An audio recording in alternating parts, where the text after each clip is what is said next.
Oke teman-teman, selamat datang kembali di channel Pejuang NIP. Kali ini kita akan memasuki bab ketiga teman-teman. Pilar kedua yaitu Undang-Undang Dasar Negara Republik Indonesia tahun 1945 sebagai hukum dasar dan tata kenegaraan. Sebelumnya kita sudah membahas bab 2 ya teman-teman, mengenai Pancasila. Oke, kita masuk ke bab 3.1 teman-teman. Di sini ada konstitusi negara yang mana yaitu kedudukan, fungsi dan secara dinamika konstitusi di Indonesia. Dalam diskursus ilmu hukum tata negara, konstitusi memegang posisi yang paling sakral dalam arsitektur bernegara, teman-teman. Secara etimologis, istilah konstitusi berasal dari bahasa Prancis constituer yang berarti membentuk. Dalam hal ini memiliki makna pembentukan suatu negara. Konstitusi bukanlah sekedar tumpukan kertas berisi pasal-pasal hukum yang kaku, melainkan sebuah dokumen kesepakatan luhur sosial kontrak yang mencerminkan jiwa suatu bangsa atau volkes, sekaligus menjadi hukum dasar atau druid konstitusional tertulis tertinggi yang menjadi jangkar bagi seluruh dinamika kekuasaan, kelembagaan, dan pemenuhan hak-hak warga negara. Bagi negara kesatuan Republik Indonesia, konstitusi tersebut mewujud dalam Undang-Undang Dasar Negara Republik Indonesia tahun 1945 atau disingkat UUD RI 1945, teman-teman. Di sini kita masuk ke kedudukan yuridis konstitusi. Sebagai hukum dasar tertulis tertinggi, Undang-Undang Dasar Negara Republik Indonesia tahun 1945 memiliki kedudukan sebagai lex superior dalam asas lex superior derogat legi inferior, yang berarti hukum yang lebih tinggi mengesampingkan hukum yang lebih rendah. Dalam hierarki peraturan perundang-undangan, seluruh produk hukum di bawahnya mulai dari undang-undang, peraturan pemerintah, pengganti undang-undang atau Perpu, peraturan pemerintah PP, peraturan presiden, Perpres, hingga peraturan daerah atau Perda, provinsi dan kabupaten atau kota, teman-teman, wajib bersumber bernafaskan dan tidak boleh bertentangan sedikit pun dengan ketentuan batang tubuh Undang-Undang Dasar NRI 1945. Kedudukan luhur ini memberikan legitimasi moral dan yuridis bahwa konstitusi adalah pembatas mutlak agar kekuasaan tidak menjelma menjadi tirani yang absolut. Kemudian, fungsi konstitusi dalam negara modern. Konstitusi dirancang bukan untuk memperkuat penguasa, melainkan untuk melindungi rakyat dari potensi penyalahgunaan kekuasaan atau dalam bahasa asing disebut abuse of power, teman-teman.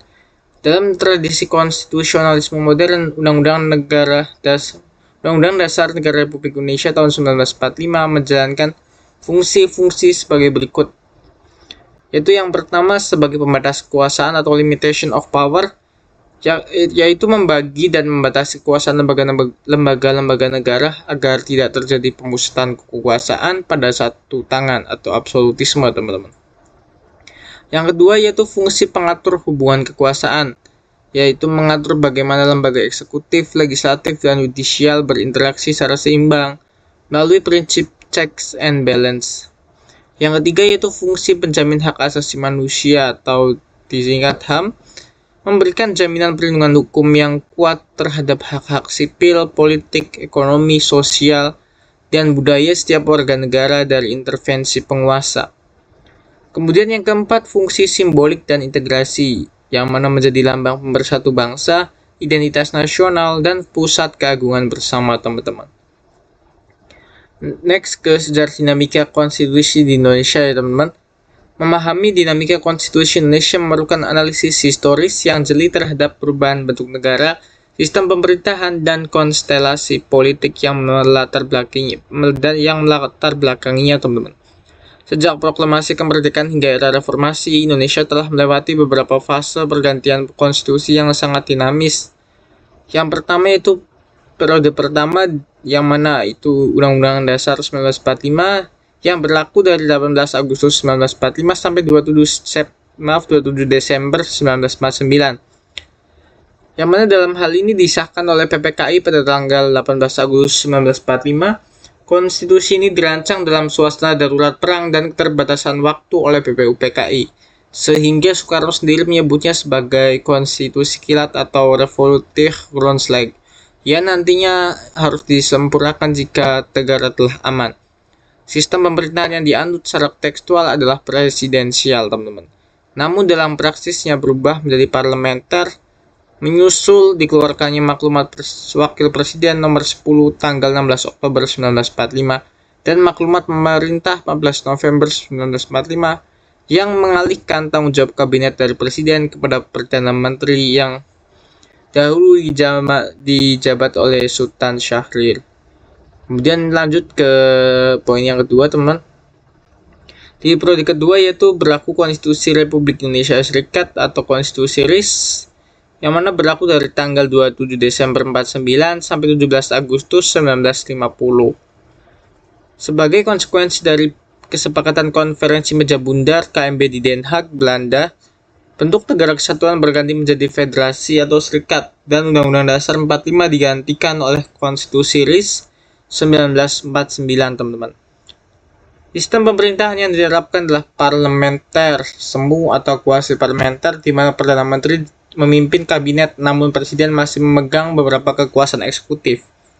Periode ini membuktikan bahwa intervensi kolonial Belanda berhasil memecah kedaulatan Indonesia secara geopolitik menjadi negara-negara bagian seperti negara Indonesia Timur, negara Pasundan, dan lain-lain, teman-teman. Kemudian kita masuk ke periode yang ketiga yaitu Undang-Undang Dasar Sementara atau UDS 1950.